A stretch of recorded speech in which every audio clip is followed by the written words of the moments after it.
So this slide is dedicated just a little bit of like a summary, what you can expect, what I'm going to be talking about, points I'm going to be hitting. I'm going to be discussing women's preferences.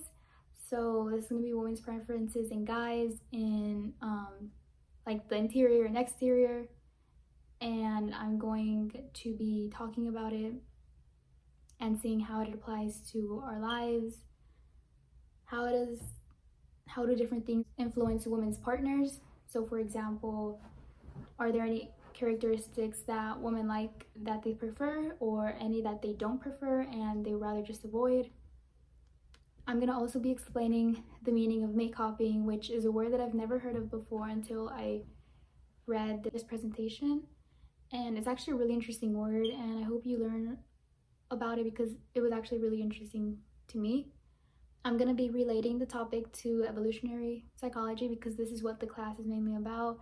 And it's actually really cool to see how this topic connects to like evolutionary psychology because I've never really heard about it before. And yeah, and it's also going to be interesting seeing how this connects to men's long-term mating preferences and see like similarities and differences. I think it's going to be really interesting. And then I'm also going to be relating it to real life examples. So I chose some celebrities that I'm going to be talking about and that a lot of you may already know, and just seeing like their preferences and like who they've been seeing dating with. And surprisingly, you're going to be seeing a lot of like the same guys over and over again, and also some similarities that you can see like that they do have a certain type. And then I decided to choose 2 journal entry topics that we had to choose for this assignment, and I found them on the UNT Dallas library.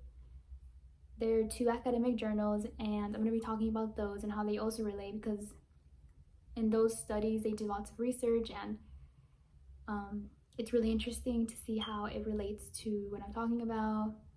And it's just more proof, more examples, so you can see and understand this slide presentation more.